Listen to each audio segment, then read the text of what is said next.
الحمد لله نحمده ونستعينه ونستغفره ونؤمن به ونتوكل عليه ونعوذ بالله من شرور أنفسنا ومن سيئات أعمالنا من يهده الله فلا مضل له ومن يضلله فلا هادي له ونشهد أن سيدنا ومولانا محمدا عبده ورسوله بلغ الرسالة وأدى الأمانة ونصح الأمة فكشف الله به الغمة وجاهد في الله حق جهاده حتى أتاه اليقين. اللهم اجزه عنا خير ما جزيت نبيا عن أمته ورسولا عن دعوته ورسالته وصل اللهم وسلم وزد وبارك عليه وعلى آله وأصحابه وأتباعه وأحبابه وعلى كل من اهتدى بهديه واستنى بسنته واقتفى أثره إلى يوم الدين. عرض سلام و ادب و احترام دارم خدمت همه شما خوبان، عزیزان، مهربانان، بینندگانی که تا این قسمت از برنامه ما رو همراهی کردید در مسیر اصلاح اخلاقمون در سلسله برنامه‌های تجلی اخلاق اسلامی در قرآن. در جلسه گذشته درباره توبه صحبت می کردیم و اون انسان خوشنصیبی که 100 نفر رو کشته بود و قصد توبه داشت، نیت کرد برای اصلاح، برای عوض شدن، برای تغییر، برای اینکه از شخصیت خودش یک شخصیت جدید بسازه، برای اینکه فاصله های بین خودش و الله رو کم و کمتر بکنه و بلکه از بین ببره، برای اینکه فاصله بین بهشت و جهنم رو از بین ببره و خودش رو از جهنم به بهشت برسونه. اون خوشنصیبی که در مسیر راه هنوز به مقصد نرسیده بود، وقتش به پایان رسید، اما الله تعالی با نیتش با اون برخورد کرد و بخشیدش. تا حالا فکر کردید که فاصله بین ما و بهشت، یا به تعبیر دیگه فاصله بین جهنم تا بهشت، فاصله بین بد بودن تا خوب بودن، فاصله بین پاکی تا ناپاکی چقدره؟ شده تا حالا به این موضوع فکر بکنیم؟ فکر میکنید چقدر زمان لازمه تا انسان خود رو از جهنم نجات بده و به بهشت برسونه، تا انسان اسم خودش رو از توی لیست گناهکاران پاک بکنه و در لیست نیکوکاران بنویسه، تا انسان خود رو از لیست دشمنان الله به لیست دوستان الله تغییر مکان بده؟ چقدر وقت لازمه؟ یک لحظه. اون لحظه هم فقط به اندازه تصمیم من و توه. فقط تصمیم بگیریم که میخوایم خوب باشیم، صادقانه، خالصانه، با الله خودمون، با خالق خودمون، با رب خودمون عهد و پیمان ببندیم. یا الله، من بنده تو هم، من میخوام برگردم، من میخوام توبه بکنم، من میخوام خوب باشم، من میخوام پاک باشم، من میخوام خودم رو شستشو بدم. من میدونم که تو منو میبخشی. تو خودت فرمودی که تمام گناهان شما رو میبخشم. من بنده تو هم. من میدونم که محبت تو به من بیشتر از محبت تمام کسانی که تو برای من قرار دادی که به من محبت بکنن. من میدونم مادر من هر چقدر من رو دوست داشته باشه به اندازه تو من رو دوست نداره. روزی رسول الله صلی الله علیه و سلم بر جمعی گذر فرمودند. این روایت را امام مسلم از رسول الله صلی الله علیه و سلم در صحیحش نقل کرده. بر جمعی گذر کردند که در اون جمع اسیرانی بود. عده‌ای اسیر شده بودند برای یک جنگی، گوشه جمع بودند.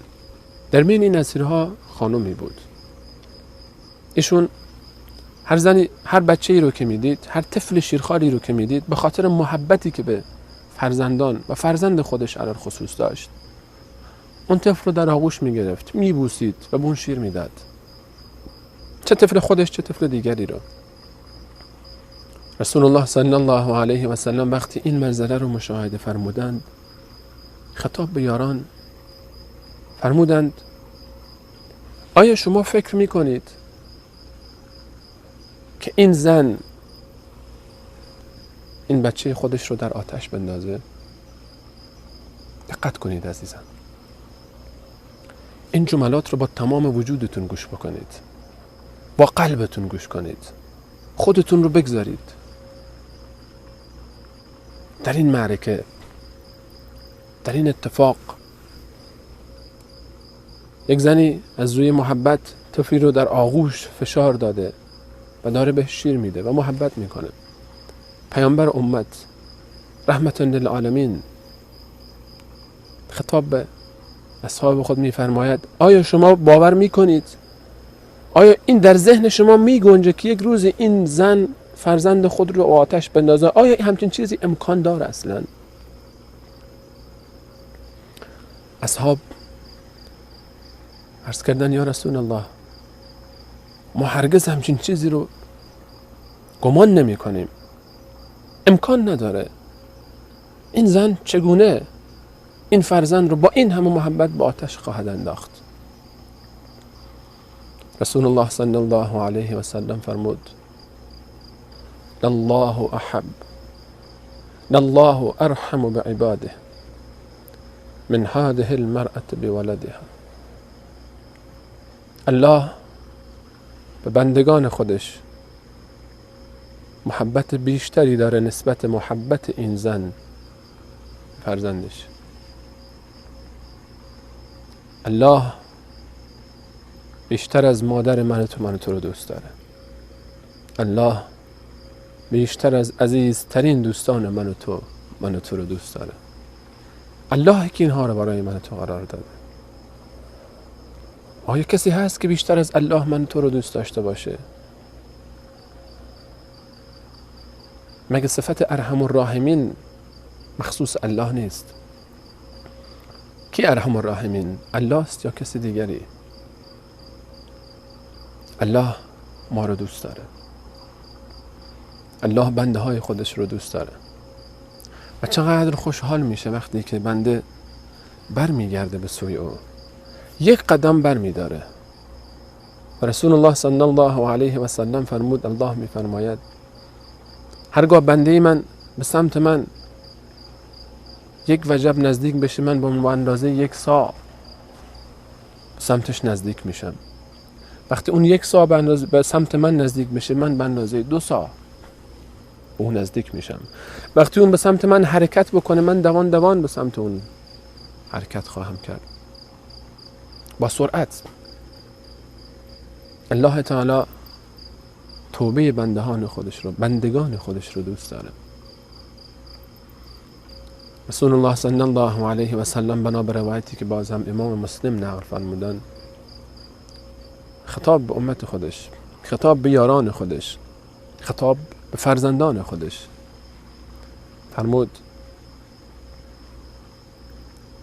خوشحالی الله برای توبه یک انسان از خوشحالی اون شخصی که در بیابانی لم یزرع، بیابانی که هیچ آب و علفی نداره درش، بیابانی خشک برهود، سواری داره و آب و غذا بر سواری خودش، در حال حرکت زیر سایه درختی اتراق میکنه برای استراحت، لحظه‌ای به خواب میره. وقتی چشم باز میکنه که نه سواری هست نه آب و غذا. وقتی در یک بیابان برهوت در شدت گرما سواری انسان گم بشه و غذای انسان اون مقدار آبی که به همراه خودش داره، این یعنی مرگ، این یعنی از بین رفتن. اون انسان پریشان، نگران، مضطرب در مقابل این تهدیدی که به وجود اومده، همینجوری در فکر، در غم و غصه مشغول، ناگهان یک دفعه میبینه که سواری ایستاده کنارش و لجامش آویزان به دست این. از بس خوشحال میشه، میگه اللهم انت عبدی و انا ربک اقطع من شدت الفرح. خطاب میکنه از خوشحالی، خطاب به الله میفرمه. این شخص عرض میکنه خطاب به الله، خدایا تو بنده منی و من خدای تو. رسول الله صلی الله علیه و سلم فرمود الله، خوشحالی الله در توبه یک شخص بیشتر از خوشحالی این شخصه. وقتی اون شخص برگرده، وقتی انسان توبه بکنه. و چرا توبه نکنیم؟ چرا بر نگردیم؟ وقتی الله تعالی این گونه دوست داره توبه ما رو و این گونه خوشحال میشه از توبه ما برای برگشت، و نه تنها تمام گناهان ما رو میبخشه، ان الله یغفر الذنوب جمیعا، و بلکه فراتر از این تمام اون گناهان رو تبدیل میکنه به نیکی ها. چه بخششی بزرگتر از این، چه محبتی بالاتر از این. شیخ اشتباه نکردید تو این جمله؟ نه، دقیق، کاملا درست، ترجمه آیه قرآن کریمه. اشتباهی لفظی من نبود، بلکه کاملا درسته. الله تعالی میفرماید در آیه مبارکه سوره فرقان در آیه 70، کسانی که توبه بکنن و ایمان بیارن و عمل صالح انجام بدن، الا من تاب و آمن و عمل عملا صالحا فاولئک یبدل الله سیئاتهم حسنات. اینها کسانی هستند که الله تعالی تمام بدیهای اونها رو، گناهان اونها رو نه تنها میبخشه، به اندازه گناهان اونها نیکی عطا میکنه به اونها. الله اکبر، الله اکبر. در یک لحظه تمام پرونده سیاه گناهان انسان پاک میشه. انسان مانند اون روزی که از مادر متولد شده پاک، حالا تمام اون گناهان هر چقدر زیاده تبدیل میشه به نیکی ها. هر چقدر انسان گناهکار بوده، هر چقدر گناهانش عظیم بوده، حالا که بخشیده شده هیچ، همین اونها به نیکی تبدیل شده. چه بهونه باقی میمونه برای برگشت؟ چه نعمتی بزرگتر از این؟ افتخار میکنیم به این که معبود ما الله است و اینقدر بخشنده و مهربانه و توبه پذیر و به ما فرصت میده. او که مهربان ترینه، او که رحمان و رحیم صفت خاص اونه و شایسته اون، اونی که بیشتر از هر کسی ما رو دوست داره و اونی که ما رو از در خودش نخواهد راند. با ما باشید. بعد از یک میان برنامه با ادامه این مبحث زیبا.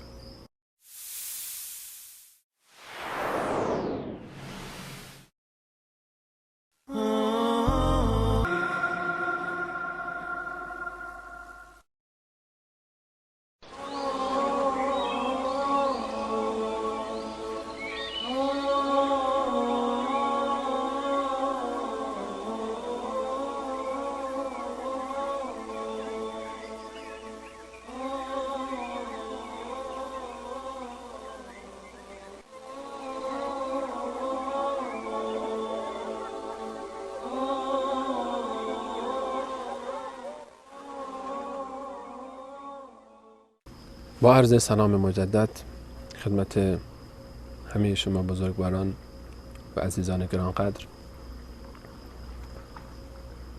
الله تعالی پیوسته در طول شب و روز در رحمتش، در بخششش، در مغفرتش باز به روی گناهکاران، روی کسانی که به خودشون بد کردن و به خودشون ظلم کردن. در واقع با نادیده گرفتن دستورات الله، با نادیده گرفتن حقوق بندگان الله. اما این در هیچ وقت بسته نبوده و نخواهد بود مگر وقت مرگ، در لحظه ای که انسان فرشته مرگ رو با چشم سر میبینه. رسول الله صلی الله علیه و سلم در حدیثی بسیار زیبا فرمود: خداوند متعال الله ينزل الى السماء الدنيا كل ليله حين يبقى ثلث الليل. وقتی که 1/3 از شب باقی میمونه، الله تعالی به آسمان دنیا نزول میفرماید، نزولی که شایسته ذات و صفاتش باشه. فیقول: انا الملك، انا الملك، من پادشاهم، منم پادشاه. خالق عالم، مالک عالم در 1/3 آخر شب هنگام سحر ندا بفرماید: انا الملك، انا الملك، من ذا الذي يدعوني فاستجیب له. چه کسی در حال دعا کردن؟ کیه که دعا میکنه تا من اجابت کنم دعای اون رو؟ من ذا الذي يسألني فأعطيه. کیه که این موقع وقتی همه به خواب رفتن، سر در بستر خواب گذاشتن، بلند شده و داره دعا میکنه و از من میطلبه؟ کیه که بخواد تا من بهش بدم؟ من ذا الذي يستغفرني فأغفر له. کیه کسی که طلب بخشش بکنه از من مالک، از من الله، از منی که اختیار تمام عالم به دست منه، تا ببخشمش؟ امام مسلم این روایت رو نقل میکنه. شبخیز که عاشقان به شب راز کنند، گرد در دوست پرواز کنند. هر جا که دری بود به شب در بندند، الا در دوست را که شب باز کنند. خوشا به حال اون کسانی که لذت عبادت در سحر رو چشیدن. خوش به حال اون عزیزانی که نیمه های شب بیدار میشن تا با محبوب خودشون، با خالق خودشون، با رازق خودشون راز و نیاز کنن. شاید بسیاری از ماها دور برمون دیدیم خیلی ها رو، وقتی یک انسانی به یک انسانی علاقمند میشه، میرن میشینن شبها تا نصف شب تا صبح، گوشی های تلفن دستشون مشغولن به صحبت کردن ساعتها. این صفت عاشقانه، این صفت کسانیه که دل دادند. اما خوشا به حال اون کسانی که به خالق خودشون، به الله خودشون، به رازق خودشون، به مالک دل دادن و از اون میطلبن. الله تعالی هر شب و در تمام شب و روز، این موقع شب خصوصا، منتظر دعای بندگان خودشه، منتظر توبه است، منتظر پاک شدن، منتظر تغییر و تحول جدید و خوشحال میشه از برگشت اونها. برگردن، توبه صادقانه بکنن، خالصانه در راه این توبه مردانه ایستادگی کنن. صفت مردانگی یک صفته که زن و مرد میتونن بهش متصف بشن. جنس مرد مراد نیست اینجا. داستان ماعز ابن مالک رو شاید عزیزان شنیده باشن. یکی از صحابه رسول الله صلی الله علیه و سلم، امام بخاری این روایت رو نقل کرده که ماعز ابن مالک صحابی که مرتکب زنا شده بود. صحابه هم مگه میلغزند؟ بله میلغزند. صحابه معصوم نبودند، اما هیچ وقت بر گناه خودشون پایبند نبودند. هیچ وقت گناه خودشون رو اجازه نمیدادند که طولانی بشه. اونها سریع توبه میکردن. صفت انسان مسلمان اینه. انسان مؤمن باید این گونه باشه. ماعز پریشان، نگران، مضطربه. انسان مؤمن وقتی گناه میکنه پریشانه. انسان وقتی گناه میکنه، وقتی نافرمانی میکنه در محضر الله، مضطربه، نگرانه، غم داره در دل خودش، سنگینی بار گناه رو نمیتونه تحمل بکنه.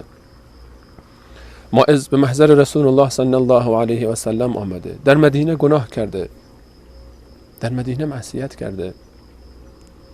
آمد به محضر رسول الله صلی الله علیه و سلم: یا رسول الله طهرنی. چه کردی ماعز؟ زنا کردم. از نیت. رسول الله صلی الله علیه و سلم فرمود: وای بر تو، برو استغفار بکن برای گناه خودت، خدا تو رو ببخشه. دوباره برگشت: یا رسول الله طهرنی. چه کردی؟ زنا کردم. برو. دوباره برگشت. بار سوم، بار چهارم آمد. دوباره همین سوال و جواب تکرار شد. حضرت صلی الله علیه و سلم فرمود: ببینید آیا این جنون بهش دست داده؟ گفتن نه یا رسول الله. ببینید مشروب خورده؟ گفتن نه یا رسول الله. بو کردن دهانش رو. در روایت دیگری از اون پرسید: شاید دستی زدی؟ گفت نه یا رسول الله، زنا کردم. گفت شاید بوسیدیش؟ نه یا رسول الله، زنا کردم. میدونی اصلا زنا چیه؟ بله یا رسول الله. زنا چیه؟ زنا اینه که انسان همون کاری رو که با همسر حلال خودش انجام میده با غیر همسر انجام بده. حضرت صلی الله علیه و سلم فرمود: چرا انقدر اصرار داری؟ بار گناه اجازه نمیده که این مرد بیشتر از این تحمل بکنه. میتونست با یک استغفار تمام گناه خودش رو از بین ببره، اما هنوز هم احساس میکنه شاید این گناه باقی بمونه چیزی ازش. و اصرار رسول صلی الله علیه و سلم برای برگشتم در همین مورد بود. ماعز مردان جان خودش رو آورده، میخواد پاک بشه، خسته شده از این گناه، نمیتونه بیشتر از این تحمل بکنه، میخواد یک دفعه خودش رو راحت بکنه، میترسه از این که دوباره به این دام بیفته، در این دام گناه گرفتار بشه، دوباره معصیت بکنه. رسول الله صلی الله علیه و سلم دستور دادن ماعز رو سنگسارش کنن. ماعز مردان جان میده. ماعز برای پاک شدن جان خودش رو دوی کف دست خودش گذاشته، آورده و گذاشته جلوی رسول الله صلی الله علیه و سلم. مردان خدا وقتی گناه میکنن تنشون میلرزه، وقتی شروع میکنن به گناه قلب اونها به لرزه در میاد، نمیتونن تحمل بکنن بار گناه رو.